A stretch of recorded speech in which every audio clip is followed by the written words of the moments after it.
Well, last week I made a video talking about James Robinson. I could honestly make another video talking about Robinson, but instead I'm going to talk about Minshew, and let's just jump into it. What you see on the screen is this is a cover 2 man play, and you're going to have Tyler Eifert. Yes, remember Tyler Eifert, the guy who would play 4 games a season for Cincinnati but always look great in them? Well, he is back. He is a Jaguar. He's running over in the middle.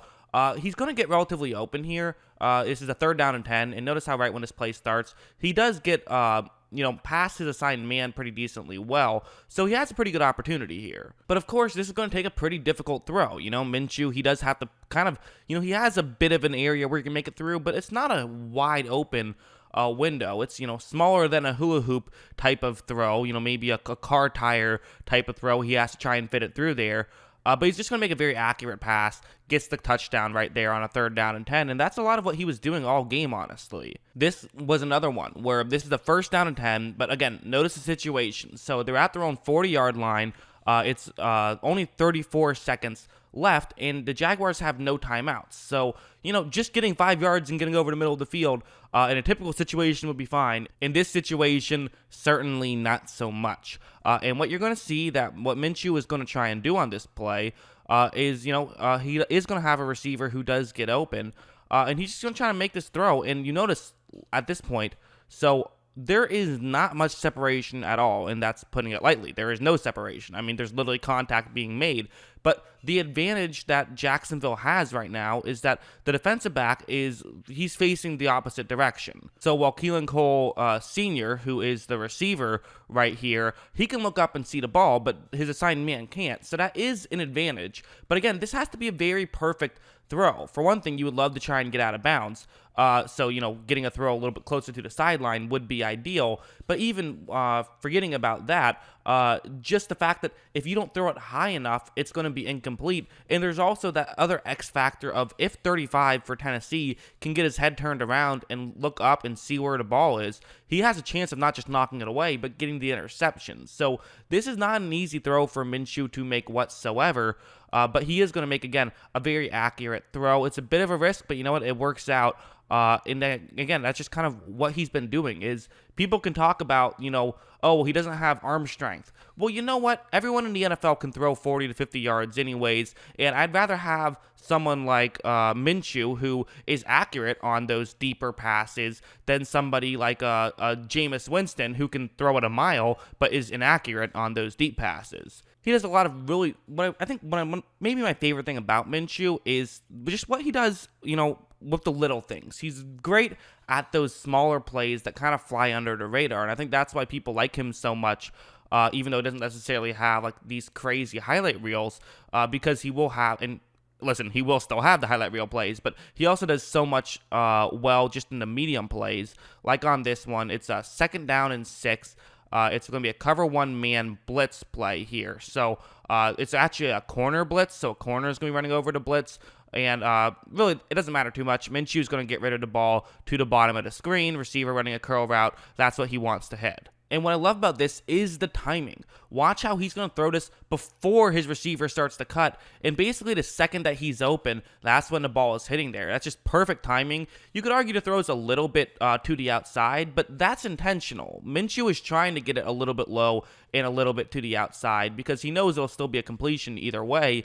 But if he misses the throw, instead of it being an interception, it's going to be just an incomplete pass. Whereas if he threw it, high and closer to the middle, that could result in an interception if he misses the throw. So he's also placing these in the right area where he's saying, I'm not going to turn the ball over here. I'm going to make the smart decision and throw it in a situation that I feel comfortable in. I do also think it's worth mentioning that I think that just having James Robinson on his team, having a consistent running game is really doing wonders for Minshew, and that can't be understated. Again, I already made a video about Robinson. I think he's really good. I've really been impressed with what I've seen from him. You can check that out. I made that about last week's game. But really, the play action was very effective when Jacksonville decided to use it. And honestly, it kind of felt a little bit like they were using the Tennessee style of offense against them in a lot of ways, where it's going to be cover 3 zone that Tennessee is in.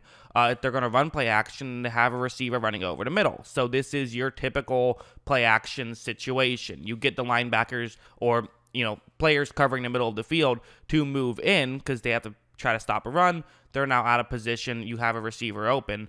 And watch how right when this ball is snapped, I mean, this is just working out incredibly well, which I think is a good thing for Jacksonville. And it kind of just goes to show that they can have a consistent running game, which sets up the pass, which of course then sets up the run. So having both of those really worked out well for Jacksonville. Minshew also makes a very accurate throw. I also like how he kind of took some off a little bit. He still got it there in a hurry, but, sometimes guys will just bomb it in there, and that can result in some drops. There's no need to do that. Just get it to your receiver.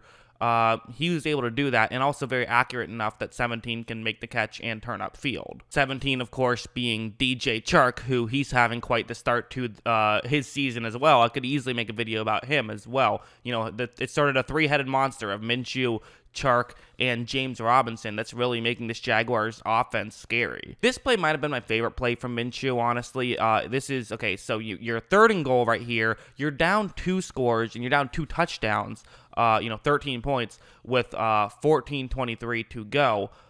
So they really want to score here. If they don't score here, they're probably going to go for it, unless it's like a big sack where they think they have no chance of getting a touchdown, but maybe even then. I mean, you need a touchdown, so you can take a chance if needed. Jacksonville has 2 offensive players in the backfield. What they're going to do is they're going to take advantage of their mobile quarterback, which makes some sense. So it's going to be a rollout to the bottom of the screen. The arrows are kind of a little bit difficult if you're looking at where Minshew and the 2 backs are, but the back who's on the bottom of the screen closes. He's running up to the top of the screen. The back who's on the top of the screen is running toward the bottom of the screen, and Minshew's just going to roll out. He's the one that's staying behind the line of scrimmage, obviously. You also then have, so you have a running back, you also have a receiver, DJ Chark, running over, and those are Minshew's first 2 reads. His third read is to run the ball into the end zone himself. So those are the 3 things he is looking for. However, this is going to be well defended by Tennessee, where they realize where Minshew is. They get over, so Minshew can't run.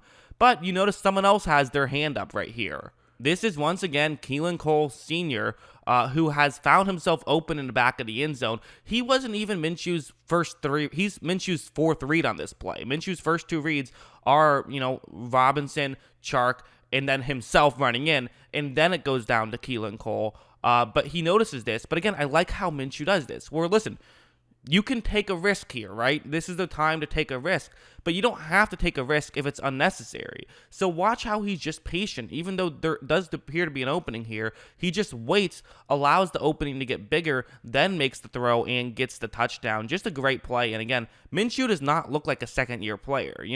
It's crazy where if you're a first-round pick, you basically get all the time in the world to try to, figure out what you got. We see some guys getting like 5 years before teams give up on them. Whereas if you're a 6th-round pick, you got to figure it out in a hurry. But Minshew's done exactly that, and I think that it's safe to say at this point that this tank job isn't going over too well. So yeah, I thought it was an optimistic game for Jacksonville. Listen, no one had too high of expectations for them. A lot of people had high expectations for Tennessee, and despite that, it comes down to a 3-point game. You even had a bad missed extra point by Lambeau, which is uncharacteristic.